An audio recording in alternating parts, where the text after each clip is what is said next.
Beautiful day out right now. It's high 60s, I believe it's 67. Don't get me wrong, I love this weather too. It's not too cold. It's actually really, really nice. It's just, I'm not looking forward to when it becomes even colder in October, November, December, January, February, March, April. Because April, yeah, it's the beginning of like a spring, but April can be very bipolar. May is when it starts getting even warmer, and it stays pretty consistent from May all the way through August. And then it gets cold, and I'm not looking forward to it because of the snow. And also, I don't really like the cold weather anyway. Yep, just gotta figure it out. I just don't want to miss work, because that's one thing that snow will do is it'll make me miss work. Because, like, unlike the rain will make me miss work. Like, if it just say rains one day, I'll miss work for a day. And then I'll go into work the next day. Unlike, if it's like pouring down rain 2 days in a row, then I miss 2 days. And then the day after that, we go into work. Snow, it just stays there. And then everything's frozen. And it just becomes a nightmare.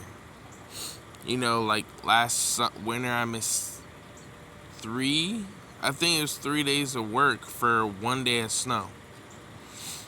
And it was only like 6 inches of snow that we got, and I missed 3 days of work because of it. But it is what it is. It comes with the territory. But I'm just gonna chill out here. Today is Sunday. It's crazy how those 4 days just flew right on by. Hopefully I can get a oil change in today. I don't know. I don't even know if I have the actual tool to do it. If not, then I'll have to go to the store and buy some sockets to do it. And then, like I said, I've been looking at land. And I mean, where I'm at, really it all depends. I mean, if I look at like in the mountains, which I don't want to be in the mountains, or really anywhere where I'm at, for the land is just expensive. Like, I've seen land in different parts, like for instance Florida, where the land is, I mean, don't get me wrong, some places are cheaper, other places aren't. The cheapest I've seen land in those places were like 10 grand.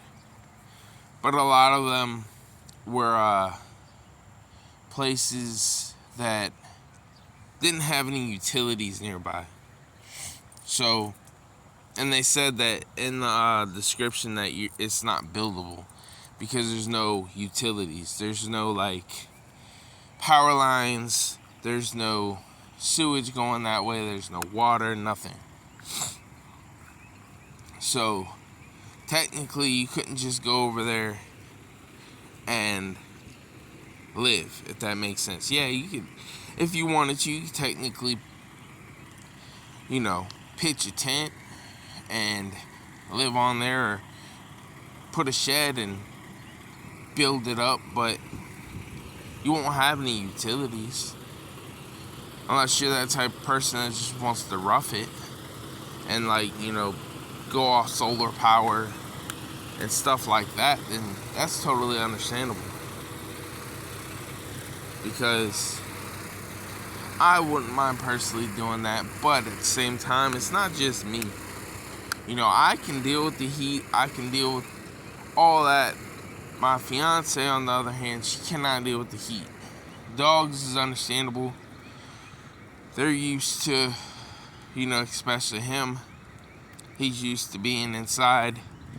not dealing with outdoor weather 24/7 like some dogs and animals. But my fiance cannot deal with the heat, so she wouldn't be able to rough it. I could. I mean, she whines and complains about how hot it is, and she acts like she's gonna die. I don't know. Can't tell you. I know that it affects her, but then again, she is a smoker. I'm not. So that's besides the point.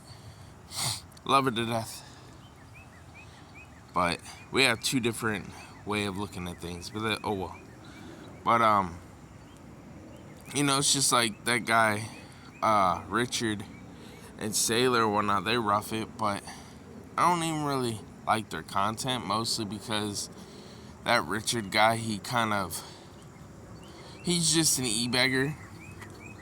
That's all he is. He's Richard the Hungry. You can even go look him up. Long story short, they got land. They're roughing it, but they're gonna be leaving because they got land in, I think, Colorado. So they can't stay there that long. They can only stay there during the summertime, and then the wintertime they gotta leave because the winter is way too harsh in Colorado for them. So they gotta leave. But like I said,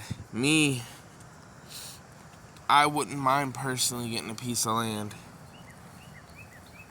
and living on it 24/7, 365. Half the time people do a lot of things that isn't even something that you're supposed to be doing with a piece of land. Like, for instance, living in an RV or taking your own shed and building it up. Technically, you're not supposed to do that, but people do it. People live in their cars. People live in their tent on their own property. People live in storage unit, or like the little storage units that you can ship to your home, or ship a container. People make those in the makeshift homes. Really all depends. But when you really look at it, how you would get in trouble is that the county came around and got involved, The only way that would happen is if somebody snitched on you. And some neighbors don't care, some neighbors do. It really all depends. So you really just got to pick the place that you want to be at. Because I know me, like I said, I want to get my land. I want to get my RV. I want to get electricity there. I want to get, even if it's not city water and city sewage, just save up for them to put electricity on the property, put a well and a septic, and I'll be straight. But really all depends on what happens, because anything can happen in the time that I'm saving up money. I just want my own property. I want something to call my own. I'm tired of walking in an area that isn't mine. I'm tired of dealing with, rules. Like, for instance, like being here, I wouldn't be able to do certain things that I could do over on my own property. I can put a garden out there. I can plant trees. Whatever the case may be, I could put up a fence, this, and that. I can't do that here, because it's not my property.